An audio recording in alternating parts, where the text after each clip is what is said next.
अब वैसी दो संख्या को आपस में मल्टीप्लाई करेंगे जो 400 के नज़दीक है, जो 400 के नज़दीक है। तो इसे कैसे आसानी से हल करेंगे? जब दोनों संख्या अगर 400 के नज़दीक हो तो उसमें बेस 400 को मानेंगे। तो ये दोनों संख्या भी 400 के नज़दीक है, ये दोनों संख्या भी 400 के नज़दीक है और ये दोनों संख्या भी 400 के नज़दीक है, इसीलिए बेस हम लोग 400 को मानेंगे। जी हाँ मेरे भाई, बेस किसे मानेंगे? 400 को मानेंगे। संख्या जितना ज़्यादा या कम होगा उसे सिंबल के आधार पर प्लस और माइनस लिखना है। ये संख्या 400 से 2 ज़्यादा है इसलिए +2, ये संख्या 400 से 10 ज़्यादा है इसलिए +10 लिखा गया।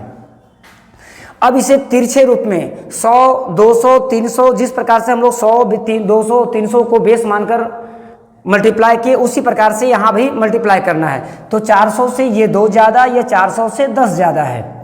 अब इसे किसी भी एक संख्या को तिरछे रूप में सिंबल के आधार पर प्लस या माइनस करेंगे। तो ये 410 में यदि 2 को जोड़ दिया जाए तो 412।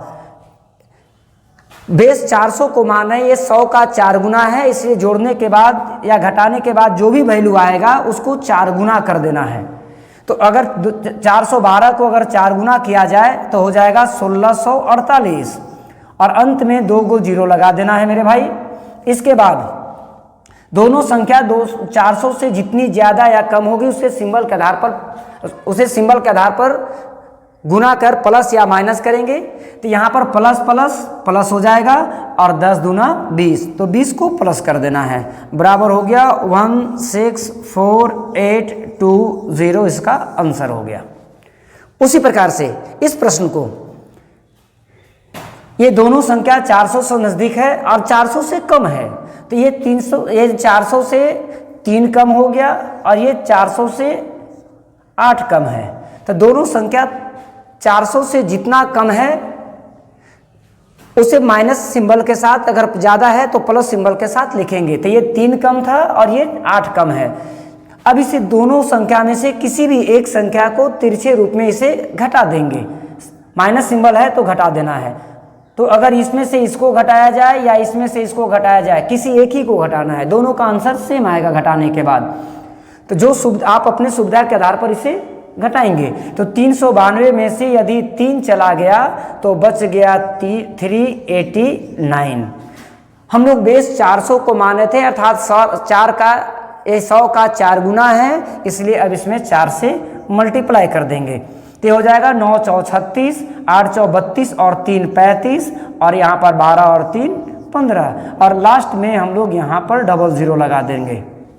इसके बाद दोनों संख्या 400 से जितना ज़्यादा या कम होगा उसे आपस में गुना करेंगे। तो ये दोनों कम है इसलिए 3 8 या 24 गुना करके 24 लिख दिया गया। सेम सिंबल रहने पर प्लस किया जाता है, डिफरेंट सिंबल रहने पर माइनस करेंगे, लेकिन यहाँ पर सेम सिंबल इसलिए प्लस कर दिया गया।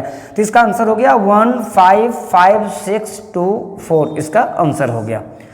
नेक्स्ट क्वेश्चन को, ये दोनों संख्या 400 के नज़दीक है, बेस हम लोग 400 को मान रहे थे। ये संख्या 400 से 14 ज़्यादा है और ये संख्या 400 से 12 कम है।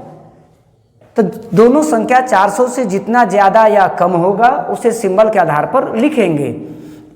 अब किसी भी एक संख्या को तिरछे रूप में सिंबल के आधार पर प्लस या माइनस करेंगे। 400 को बेस माने हैं तो उसे 4 गुना भी करेंगे।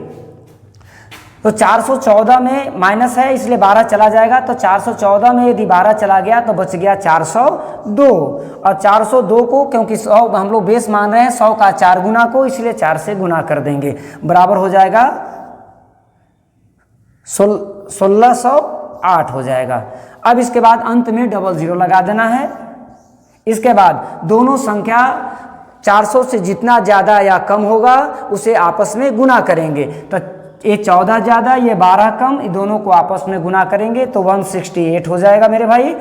दोनों यहाँ पर डिफरेंट सिंबल है इसलिए इसमें से घटा देना है। अब इसका उत्तर आप लिखेंगे।